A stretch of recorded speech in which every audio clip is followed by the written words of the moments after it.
17-летняя студентка-первокурсница Алина Беркут – переселенка из Донецка. С неподконтрольной территории вместе с семьей они уехали в 2014-м. Сначала в поселок Никольское, так как снимать жилье в крупных городах было дорого. Там Алина закончила 9 класс. Потом в Мариуполь. В моем дворе упал осколок от гранаты, то бишь это были трупы, это все очень сложно. То есть детство у меня закончилось в 14 лет, очень резко, в один день.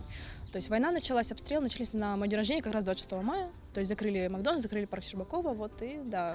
Я еще очень долго ходила к психологу, но сейчас уже все хорошо. Когда пришло время определяться, куда поступать учиться, девушка уже знала, что хочет работать в сфере туризма. Очень перспективная специальность, то есть для тебя открывается весь мир, путешествия. То есть поэтому я вот не поступала в Донецк, поступала в Мариуполе, потому что тут больше возможностей. Вот в этом году я еду уже в Польшу на практику на 3 месяца от ПГТУ. Алина поступила на бюджет благодаря образовательному центру «Донбасс, Украина». Сеть этих центров работает с 2015 года при учебных заведениях, университетах и лицеях в Донецкой и Луганской областях. В этом году таких центров уже 23. Растет и количество школьников-абитуриентов, которые в них обращаются. В Департаменте образования Донецкой области сообщили, что за 2 года центры приняли 2000 детей с неподконтрольной территории. Если у них нет украинского аттестата, они приезжают сюда, мы их отправляем в школу номер 7, которая закреплена за нашим образовательным центром. В течение 2-3 часов они проходят державную підсумкову аттестацию, они сдают украинский язык изложения и история Украины тесты. Получают справочку, и на основании этой справки они подают документы уже в приемную комиссию, и потом у них идет вступительная кампания. То есть они выбрали специальность, и по этой специальности они сдают 3 экзамена. Часть абитуриентов, которые обращаются в вуз через центр, поступают по общему конкурсу. Тем, кому не удается пройти по баллам, дают дополнительные бюджетные места. В этом году перечень населенных пунктов, дети из которых могут воспользоваться программой, расширили. Также система работает и для выпускников ПТУ и лицеев с неподконтрольной территории. Через центр в Приазовский государственный университет поступил Владислав. Его родной поселок Новотроицкое находится непосредственно на линии разграничения. Начнем с того, что я закончил учебу в Донецке, и у меня не было соответствующих документов украинских, то есть аттестата, диплома. И я сдавал экзамены в 7 школе. Мне через 2 недели выдали украинский аттестат, и уже с ним я поступил на транспортный факультет.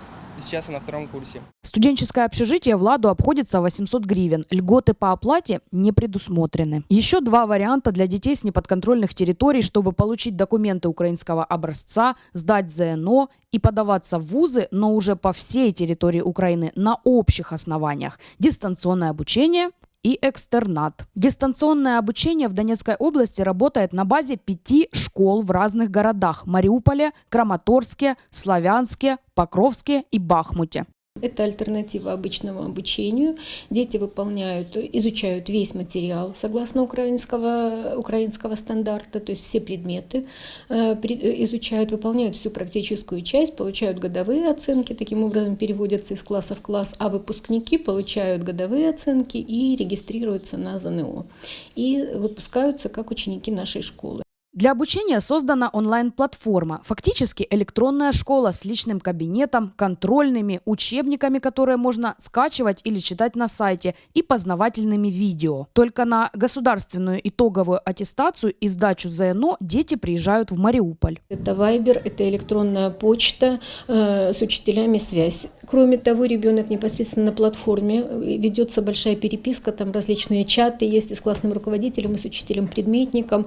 Они задают вопросы, учитель отвечает. В Мариупольской 29-й школе дистанционно в этом году учатся 350 детей из Донецкой и Луганской областей. На экстернате в 54-й более 200 учеников. Экстернатное обучение предполагает самостоятельное изучение материала и возможность консультироваться с учителями, а также нужно будет периодически приезжать для сдачи контрольных, как на сессию. По словам эксперта Кальмиусской группы, представители центральной и местной власти могли бы также разработать более удобные графики работы школ в літній період і програму допомоги з жильем. Наприклад, органи місцевого самоврядування можуть створити умови для комфортного перебування школярів та потенційно їх батьків, які бажають з окремих районів Донецької та Луганської областей приїхати і скласти іспити в українській школі. Для тех, кто уже учится в 11 классе, но не имеет свидетельства об окончании 9 классов, это тоже возможность успеть поступить. Поэтому ребенок с неподконтрольной территории имеет возможность,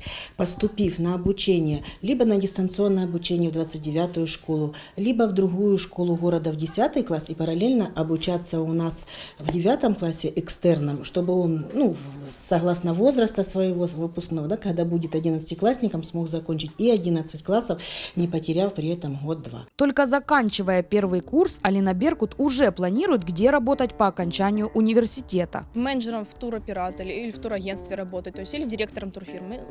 Если в идеале, то я хочу, конечно, обосновать свою турфирму. Систему поступления детей с неподконтрольных территорий наладить удалось. Тем не менее, остается еще масса проблем, с которыми сталкиваются будущие студенты-переселенцы. Невозможность оплатить проживание, транспортные проблемы, невысокие стипендии. Это также является сдерживающим фактором при принятии решения, как уехать учиться на украинскую территорию. Для этого государство должно продолжать совершенствовать систему всесторонней поддержки детей і молодежи із Донецька і Луганська. Немає меж для вдосконалення. Незважаючи на потужні інформаційні кампанії в минулому, слід розширювати канали комунікації і інформування. Наприклад, наповнювати інформаційними матеріалами контрольно-пропускні пункти, спрощувати процедуру їх перетинання для тих, хто бажає скласти іспити за екстернатом в українських школах.